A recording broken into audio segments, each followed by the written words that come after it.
Good morning again. So I got chores done and got the house picked up, and I got a phone call that our meat birds are in. So I am headed to the feed store to pick up their starter feed, and then I'm going to go to the post office and pick up my 30 baby chicks. So as I get home and I start unloading, I will video it and we'll see if everybody made it. And there's supposed to be a surprise chick in there from what I understand. So we'll see what we've got. All right, so I picked them up. We are driving home now. They are noisy. They are ready to get out.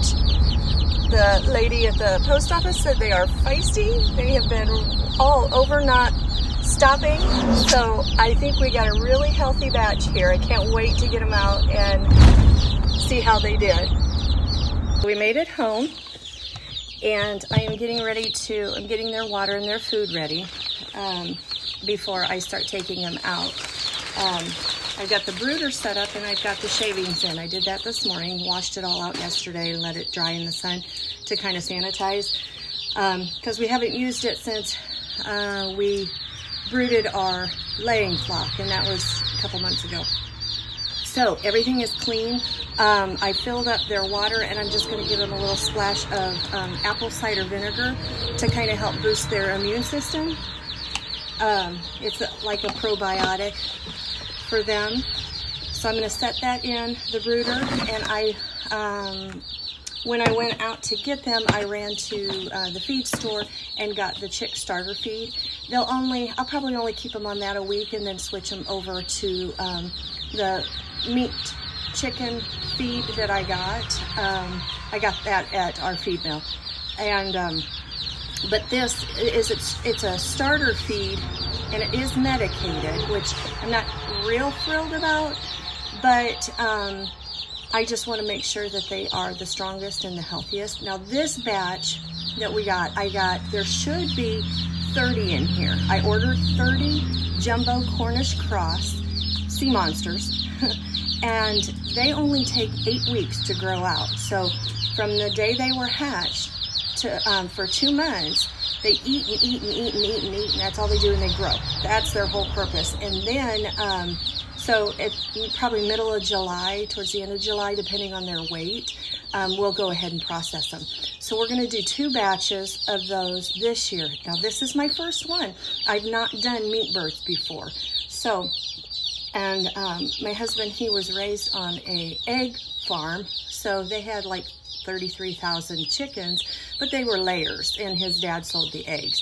So we're both kind of new at the whole meat chicken process, but we're really excited about it. I love chicken. It is something that with my health issues, I can digest really easy, and we can use it in just about anything. So I am going to get the feed and stuff ready and get it in there, and then we'll start counting them, taking them out, dipping their beak in the water to make sure that they get a drink, because they've been on the road for 2.5 days now, so they're ready. They're ready to get out and to drink. The dogs are just ready. They're like, I remember this. I know what's coming next. They love to sniff and watch. They make enough noise, they're not like rabbits. So, okay, let's see where I can set this up at. Let me set that here for a second. Okay, you guys gotta get back. Come on, get back. Let me in there. Watch out, Niall. Okay, so I've got them right now in the garage where I have had my makeshift greenhouse, and you can see I still have, those are the plants that I need to get out, hopefully today, into the garden. I got a big, watch out Bella, come here. I got a big plastic tub.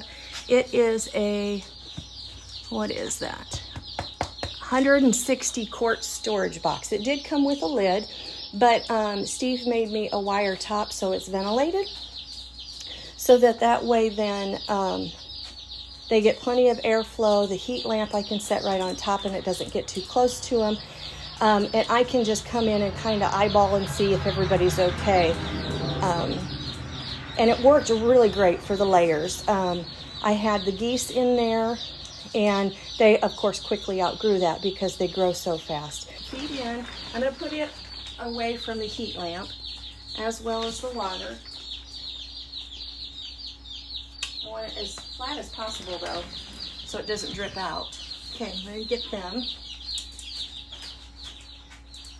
All right, babies, come on. Come on. Okay, you need to get back, Bella.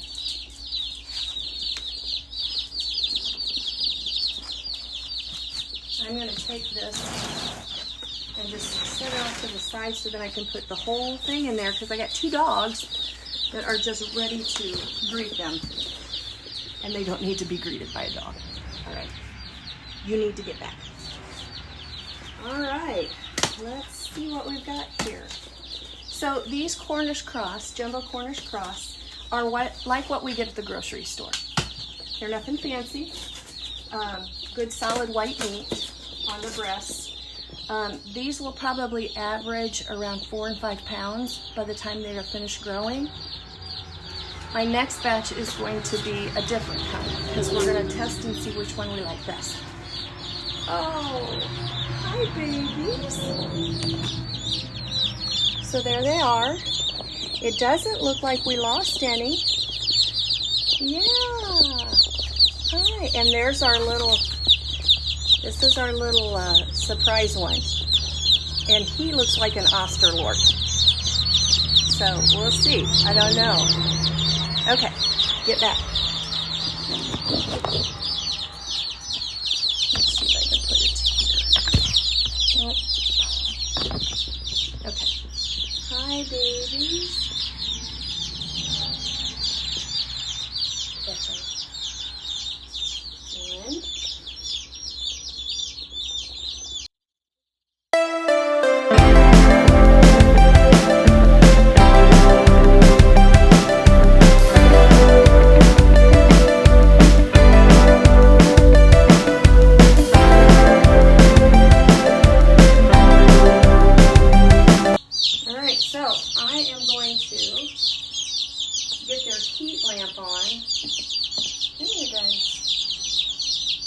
see if we can't get them warmed up a little bit. Of course, they felt pretty warm. So it's not like when we had a batch coming for our layers,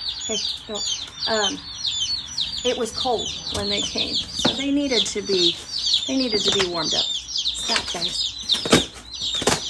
So we'll get this plugged in.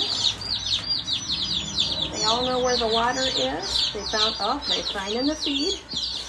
Yeah, they're down there. They're already finding the feed. Yeah, checking out their new place. Now, I've pointed the heat lamp over in this side so it's away from their food and water, so they have a place to huddle. That won't be right in their eating area. Okay. So that's that. We'll check on them later today and get the dogs out of here so they don't keep acting nervous and spook them anymore today. So they've had enough trauma. So we'll keep it updated. This is so exciting.